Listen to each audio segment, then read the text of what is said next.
মা আমার টাকা দেয় নাই, টাকা ছিল, মা আমার অনেক আইতে দেয় নাই। তারপর আমার ফোন ছিল, রাত্রেবেলা আমি ফোন বন্ধক দিয়া তারপর আমি এখানে আসি মাস্টারফি ভাইয়ের জন্য।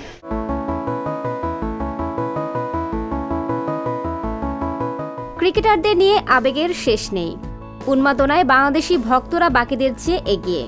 তেমন এক ভক্তের দেখা মিলল চট্টগ্রামের জহুর আহমেদ চৌধুরী স্টেডিয়ামে।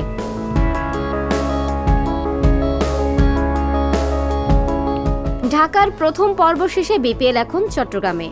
16 জানুয়ারি দিনের প্রথম খেলায় মাশরাফির সিলেট স্ট্রাইকার্সের মুখোমুখি হয়েছে ঢাকা ডোমিনেটর্স। মাশরাফিকে দেখার জন্য ময়মনসিংহ থেকে চট্টগ্রাম ছুটে এসেছেন এক ভক্ত।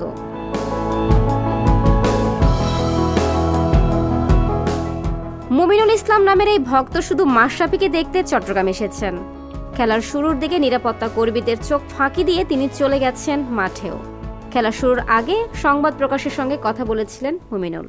মাশরাফি ভাই যে কোটি মানুষের হৃদয়, তারপরে সে অনেক একটা অভিভাবকের মতো দেখতে, এবং সে অনেক দায়িত্ববান, কারণ কি তার মাঝে কোনো হিংসাবোধ নাই, সে খুব একটা ভালো মনের মানুষ। তিনি জানান, চট্টগ্রামে আসার জন্য নিজের ব্যক্তিগত মোবাইল বন্ধক রেখেছেন আসা যাওয়ার খরচ জোগানোর জন্য। তিনি উচ্চ মাধ্যমিকে 2য় বর্ষের ছাত্র।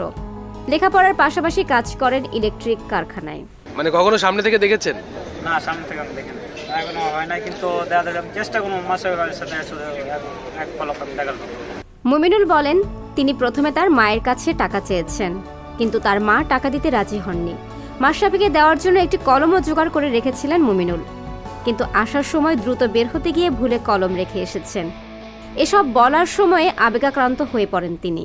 আমি আমার মার কাছে টাকা চাই, তারপরে মা আমার টাকা দেয় নাই, টাকা ছিল, মা আমার অনেক আইতে দেয় নাই। তারপর আমার ফোন ছিল, রাত্রেবেলা আমি ফোন বন্ধক দিয়া তারপর আমি এখানে আসি মাস্টারফি ভাইয়ের জন্য, শুধু এক পলক তারে দেখার জন্য। টাকার অভাবে চট্টগ্রামে কোথাও উঠতে পারেননি তিনি। ভোরে ট্রেন থেকে নেমে চলে এসেছেন মাঠে। তবে চট্টগ্রামে যদি মাশরাফিকে দেখতে না পারতেন, তাহলে মোবাইল বিক্রি করে সোজা চলে যেতেন সিলেট। আমি এখানে যদি না পাই মাশরাফি দেখা, তাহলে আমি সিলেট যাবো। সিলেট যাওয়ার টাকা পাবেন কই? আমি মোবাইল বিক্রি করে দেবো। ওটা বন্ধক রেখেছিলেন, বিক্রি করে দিবেন। মুমিনুল মনে করেন মাশরাফি ভাগ্যবান ক্রিকেটার। তিনি যে দলের হয়েই খেলেন, সে দলেই সাফল্য পায়। মাশরাফির সিলেট শিরোপা জিতবে বলে প্রত্যাশা করেন তিনি। আমি কিন্তু তারই ভক্ত, আমি তারই অনেক ভালোবাসি, কারণ তার সবকিছু আমার মনোমুগ্ধকর। ভালো, ইনশাল্লাহ তার এবারে সিলেট ভালো খেলতেছে। সে খুবই লাকি, সে খুবই ভাগ্যবান, কারণ সে যে টিমে যায় কিন্তু সে টিমটা আর কি অনেক আকর্ষণীয় হয়ে ওঠে। সংবাদ, ফিচার ও অনুষ্ঠানের জন্য ভিজিট করুন সংবাদ প্রকাশের ওয়েবসাইট এবং যুক্ত থাকুন ফেসবুক পেজ ও ইউটিউব চ্যানেলের সঙ্গে।